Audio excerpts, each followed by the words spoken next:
ప్రభుత్వం అధికారంలోకి వచ్చే సంవత్సర కాలం గడిచింది. ఈ సంవత్సర కాలంలో మహిళలపై అఘాయిత్యాలు, అత్యాచారాలు, హత్యలు అరికట్టడంలో ఈ కూటమి ప్రభుత్వం పూర్తిగా వైఫల్యం చెందింది. అందుకు నిరసనగా వైఎస్ఆర్సీపీ మహిళా విభాగం ఆధ్వర్యంలో ఈ రోజు నగరంలోని వీఆర్సీ సెంటర్ వద్ద గల డాక్టర్ అంబేద్కర్ గారి విగ్రహానికి ఈ రాష్ట్రంలో అంబేద్కర్ రాజ్యాంగం అమలు కావడం లేదని విన్నవిస్తూ వినతి పత్రం సమర్పించారు.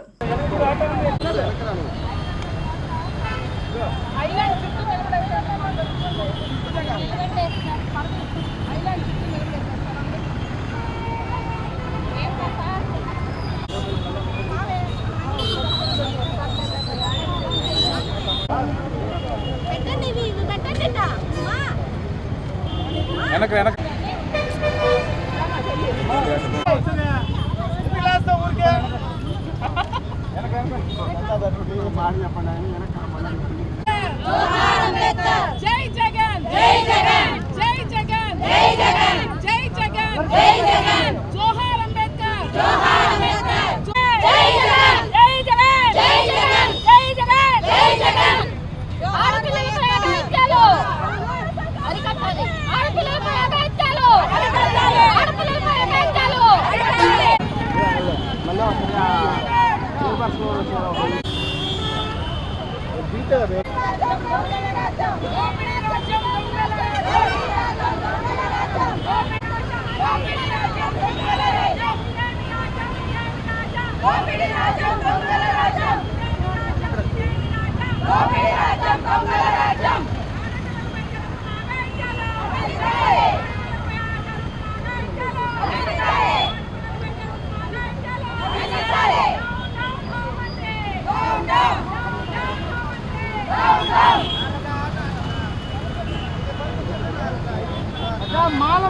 మాల కింద పెట్టండి.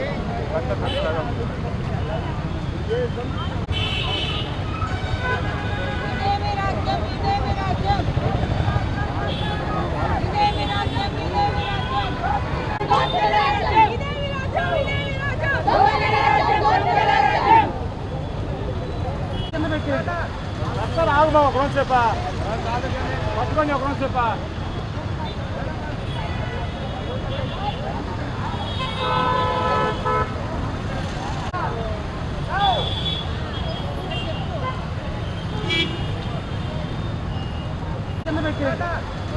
ఆగు ఒకరోజు చెప్పా పట్టుకోండి ఒకరోజు చెప్పా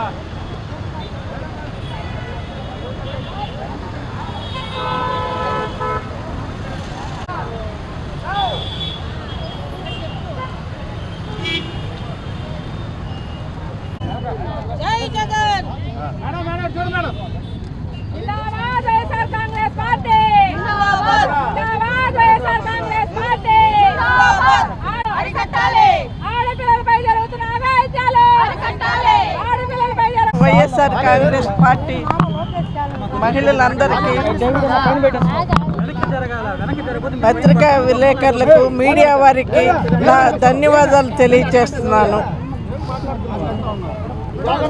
రాష్ట్రంలో ఎక్కడ చూసినా మహిళలపై దౌర్జన్యాలు, అరాచకాలు నిత్యం జరుగుతున్నాయి. టీడీపీ ప్రభుత్వం ఏర్పడి నుండి రాష్ట్రంలో శాంతి భద్రతలు క్షీణించి ఏ మూల చూసినా మహిళలపై అత్యాచారాలు, హత్యలు మరియు వేధింపులు, కుటుంబాలపై దాడులు పెరిగిపోయినాయి.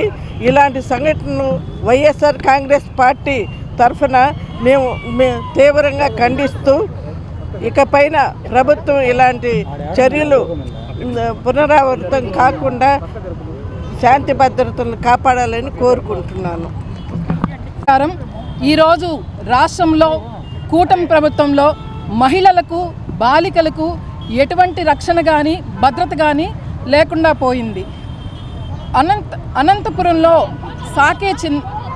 సాకే తన్మయి అనే పాపకి 11వ తరగతి చదువుతున్న గిరిజన విద్యార్థిని వారం రోజులైంది. జూన్ 3వ తేదీ ఆ పాప కనిపించకుండా పోతే ఇప్పటి వరకు మళ్ళీ వారం రోజుల తర్వాత ఆ పాప అత్యంత దారుణ హత్యకు గురయ్యి కనిపించింది. అంటే ఈ వారం రోజులు ఈ పోలీస్ యంత్రాంగం కానీ రాష్ట్ర ప్రభుత్వం కానీ వాళ్ళ చర్యలు తీసుకొని ఆ పాపను కాపాడడంలో ఎటువంటి చర్య తీసుకోలేకపోయారు. పోలీస్ యంత్రాంగం ఫెయిల్ అయిందని చెప్తున్నాను. అలాగే లా అండ్ ఆర్డర్ ఎంతో క్షీణిస్తూ వస్తూ ఉంది. రాష్ట్రంలో ఎక్కడ కూడా కూటమి ప్రభుత్వంలో లా అండ్ ఆర్డర్ క్షీణిస్తూ ఉంది. అలాగే సత్యసాయి జిల్లాలో పరిటాల సునీత గారి సొంత స్థలమైన ఏడుగుర్రాలపల్లిలో ఒక పాప 9వ తరగతి చదివే ఒక విద్యార్థిని 14 మంది కిరాతకంగా టీడీపీ నాయకులు ఒక 6 నెలలుగా అత్యాచారం చేస్తూ ఉంటే దానికి కనీసం ఎటువంటి చర్యలు తీసుకోలేదు. ఒక కేసు కూడా పెట్టలేని ఒక ఇబ్బందికరమైన దౌర్భాగ్యమైన పరిస్థితిలో ఈరోజు ఈ కూటమి ప్రభుత్వం ఉంది. పోలీసు యంత్రాంగాన్ని దయచేసి చంద్రబాబు గారికి నేను ఒకటే చెప్పదలుచుకున్నాను. పోలీసు యంత్రాంగం ఏదైతే ఉందో వారి పని వాళ్ళని చేసుకొనివ్వండి. ఒక నియోజకవర్గంలో ఒక నాయకుడి మీద కేసులు పెడుతున్నారు, మళ్ళీ ఆ తర్వాత ఆ కింద స్థాయి నాయకుల మీద కేసులు పెడుతున్నారు, ఆ తర్వాత ఆ కింద స్థాయి నాయకుల మీద కేసులు పెడతా ఉన్నారు.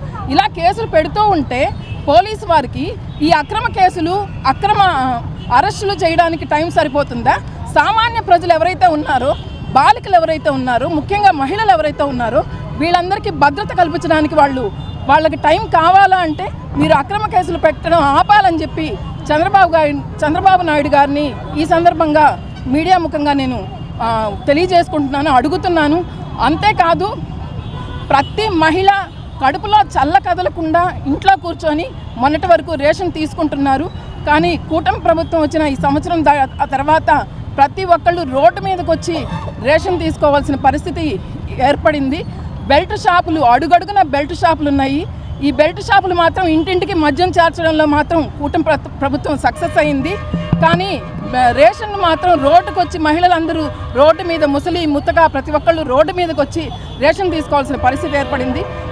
ఇదేమైందని నన్ను ఎవరైనా అడిగితే ప్రశ్నించే గొంతుకు సంఖ్యలు వేస్తున్నారు, అక్రమ కేసులు పడుతున్నారు, అక్రమ అరెస్టులు చేస్తున్నారు.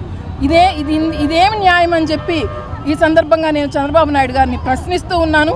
అంతేకాదు హామీలు ఇచ్చారు, సూపర్ 6 అనే హామీలు ఇచ్చారు, ఉచిత బస్సు అన్నారు, నెరవేర్చారా చంద్రబాబు గారు? అలాగే తల్లికి వందనం అన్నారు, నెరవేర్చారా? ఆడబిడ్డ నిధన్నారు, నెరవేర్చారా?